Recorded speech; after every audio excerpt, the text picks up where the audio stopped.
सर्वप्रथम आप सभी को मेरा प्रेमपूर्ण यथा योग्य अभिवादन। महात्मा गांधी, सुभाष चंद्र बोस, सरदार भगत सिंह एवं चंद्रशेखर आजाद जैसी विभूतियों को मेरा हार्दिक नमन। मैं अपने बातों की शुरुआत एक सारगर्भित और मार्मिक कविता से करना चाहूँगा, जिसे स्वतंत्रता प्राप्ति के पूर्व श्री जयशंकर प्रसाद ने लिखी थी। कविता का शीर्षक है हिमाद्रि तुंग श्रृंग से। हिमाद्रि तुंग श्रृंग से प्रबुद्ध शुद्ध भारती, स्वयं प्रभा समुज्ज्वला स्वतंत्रता पुकारती। अमर्त्य वीर पुत्र हो, दृढ़ प्रतिज्ञ सोच लो, प्रशस्त पुण्य पंथ है, बढ़े चलो बढ़े चलो। असंख्य कीर्ति रश्मियां विकीर्ण दिव्य दाहसी, सपूत मातृभूमि के रुको न शूर साहसी। अराति सैन्य सिंधु में, सुवाड़ वाग्नि में जलो, प्रवीर हो जयी बनो, बढ़े चलो बढ़े चलो। संक्षेप में इस कविता का भावार्थ है, भारत माता हिमालय की ऊंची श्रृंखलाओं से स्वतंत्र होने के लिए हमें पुकार रही है। हमारी वीरता और संकल्प शक्ति पर उसे अटूट विश्वास है। हमें कह रही है कि अपनी मातृभूमि को स्वतंत्र कराने का कार्य पुण्यमय और कीर्तिमय है। आज हम स्वतंत्र हैं, मगर भारत माता की पुकार आज भी बनी हुई है। यह पुकार अब हमारी स्वतंत्रता के लिए नहीं, वरन कर्तव्य निष्ठा के लिए है। आज भारत माता की पुकार है, हम स्वार्थ की सीमा से निकलकर, संकीर्ण मानसिकता से ऊपर उठकर कर्तव्य भावना के साथ अपना कार्य करें। हम सबका कल्याण इसी में निहित है। यदि आज हम अपने देश की स्थिति पर नजर डालते हैं तो अव्यवस्था और निराशा दिखती है।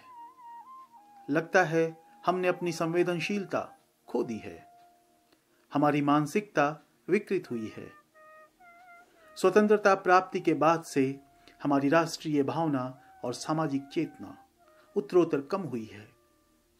क्यों हम अपनी राष्ट्रीय और सामाजिक जिम्मेवारियों से मुंह मोड़कर अपने निजी परिवार के लिए सुख सुविधाएं जुटाकर ही संतुष्ट हो जाते हैं। हमारे वास्तविक जीवन और हमारी परिकल्पनाओं में गहरा विरोधाभास है।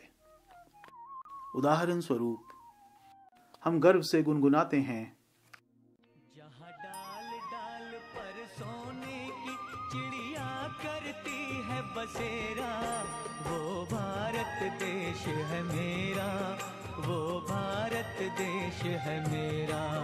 जहाँ डाल डाल पर सोने की चिड़िया करती है बसेरा, वो भारत देश है मेरा, वो भारत देश है मेरा। वस्तुतः हमारे देश में करीब आधी आबादी गरीबी रेखा से नीचे है। हम उस देश के वासी हैं, हम उस देश के वासी हैं, जिस देश में गंगा बहती है। आज गंगा कितनी स्वच्छ है हम सभी जानते हैं। है प्रीत जहाँ की रीत सदा, है प्रीत जहाँ की रीत सदा, मैं गीत वहाँ के गाता हूँ। भारत का रहने वाला हूँ, भारत की बात सुनाता हूँ। है प्रीत जहाँ की रीत सदा। प्रीत की बजाय हिंसा, असुरक्षा की भावना और आतंक यथार्थ बन गया है। काले गोरे का भेद नहीं, हर दिल से हमारा नाता है।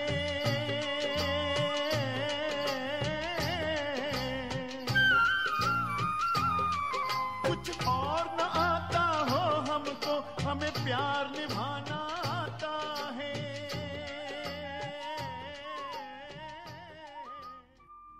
अलगाववाद, जातिवाद और ऊंच नीच के भेदभाव से हम इनकार नहीं कर सकते। होठों पे सच्चाई रहती है, जहाँ दिल में सफाई रहती है। क्या झूठ, घोटाले, भ्रष्टाचार और उदंडता हमारा चरित्र नहीं बनता जा रहा?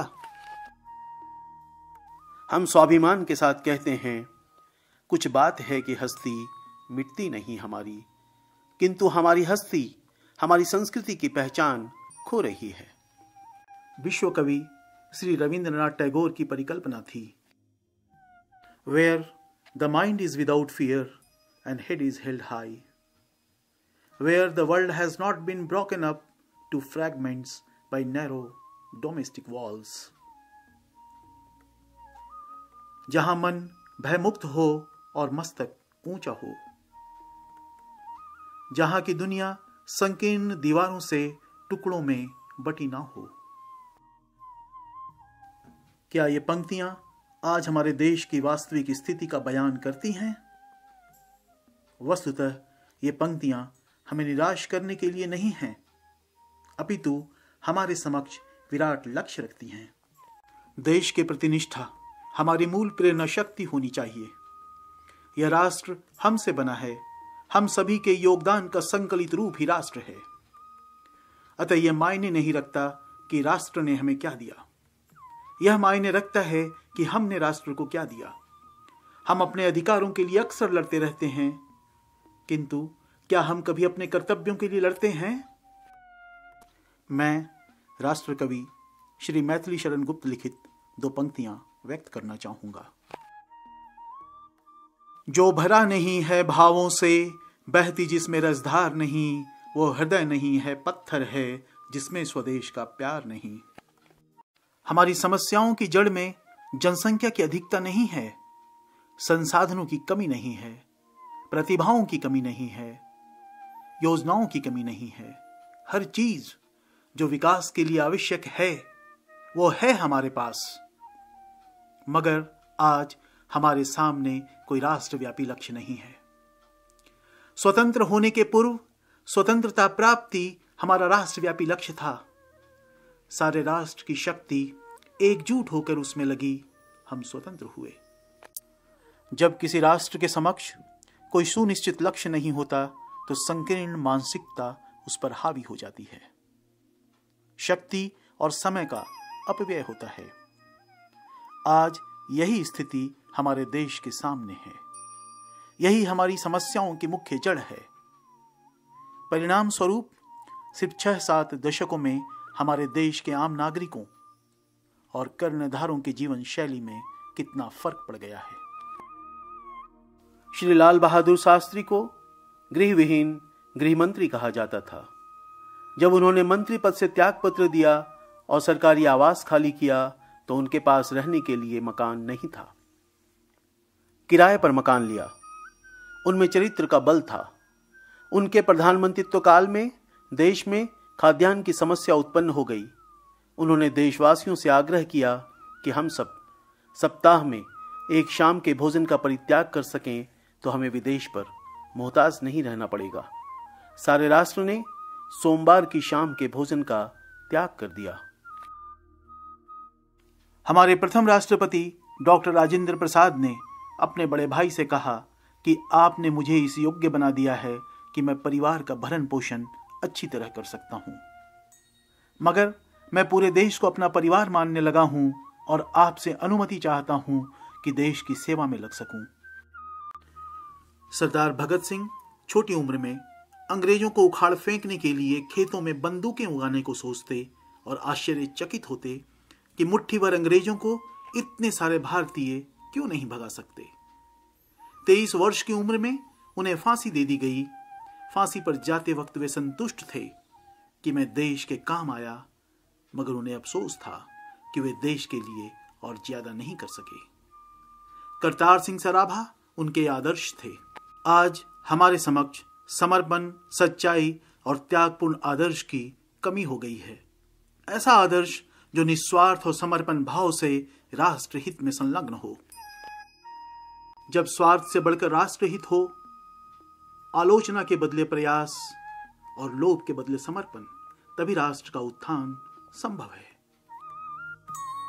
हम राष्ट्र के प्रति निष्ठा, समर्पण और कर्तव्य भावना के साथ कार्य करें। हमारे राष्ट्र की शक्ति इसी में निहित है।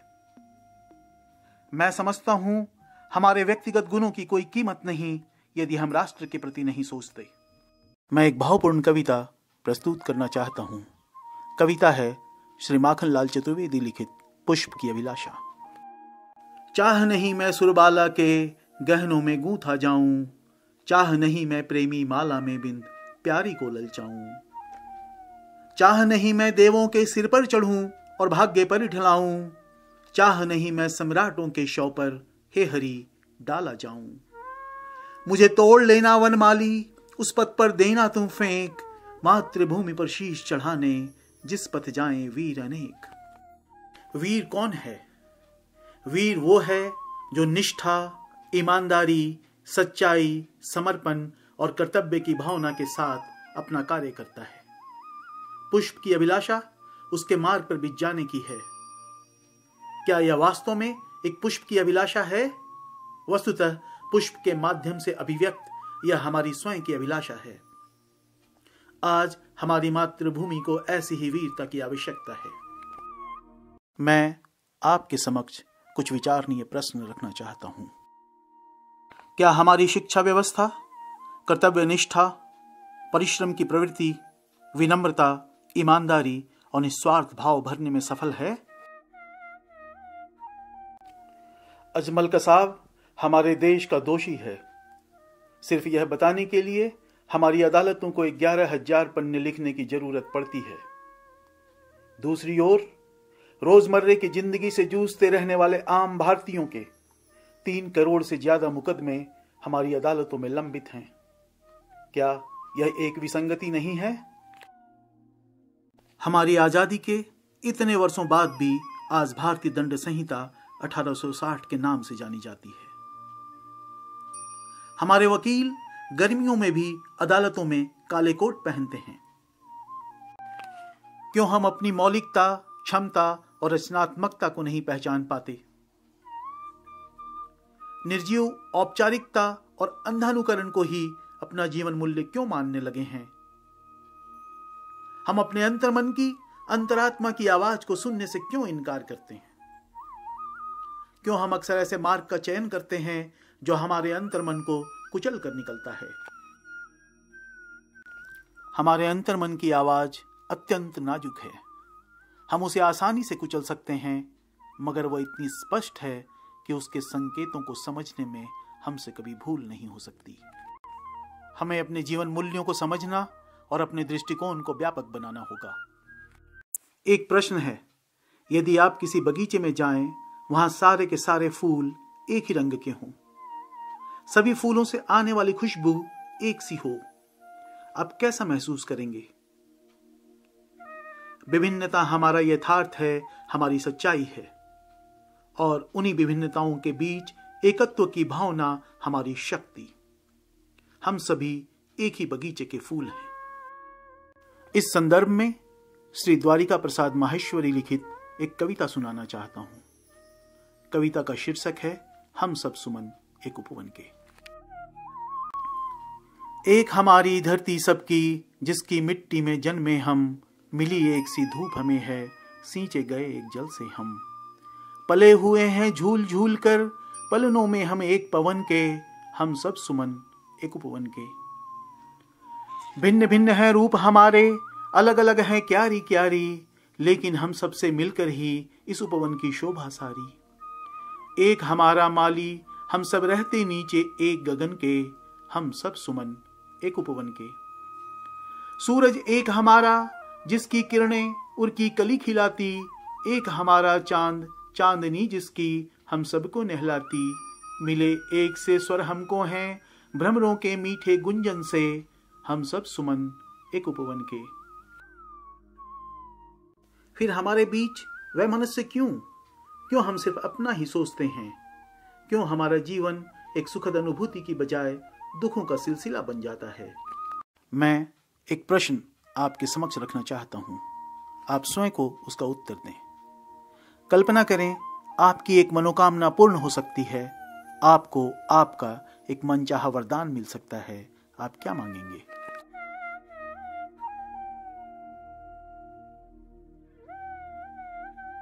हजारों वर्ष पूर्व हम ही ने प्रार्थना की थी, असदो मां सद्गमय, तमसो मां ज्योतिर्गमय, मृत्योर्मा अमृतगमय। हमें असत्य से सत्य, अंधकार से प्रकाश एवं मृत्यु से अमरत्व की ओर ले चलो। अमरत्व का अर्थ हजारों वर्ष जीना नहीं, उसका भी एक अंत है। शरीर का अंत है, चेतना का नहीं। हमें ऐसी चेतना प्राप्त हो जो हमें सदैव सही मार्ग का बोध कराती रहे। चेतना का बोध सत्य की एक अनुभूति है जो भूत, भविष्य और वर्तमान में सदैव एक रूप रहती है। हम अज्ञान के अंधकार से निकलकर ज्ञान के प्रकाश में ही उस बोध को पा सकते हैं। हमारी ये प्रार्थना वस्तु, भोजन, धन, यश और स्वर्ग की नहीं है, इन सभी का एक अंत है। अतः हमने सत्य, चेतना एवं ज्ञान रूपी प्रकाश पाने की कामना की है। हम परमात्मा को अपनी अंतरात्मा में धारण करें, वह हमारी बुद्धि को सन्मार्ग पर प्रेरित करे। हम उसे परमात्मा कहें या अल्लाह, ईश्वर कहें या भगवान या गॉड, परमात्मा वह विराट ऊर्जा है जो जगत के कण कण में व्याप्त है। हमारी मूल भावना सर्वजन हिताय सर्वजन सुखाय होनी चाहिए। डॉक्टर एपीजे अब्दुल कलाम ने कहा, जीवन में छोटे लक्ष्य बनाना अपराध है। बड़ा लक्ष्य क्या है? बड़े लक्ष्य वे लक्ष्य हैं जो हमारे स्वार्थ की परिधि के बाहर हैं।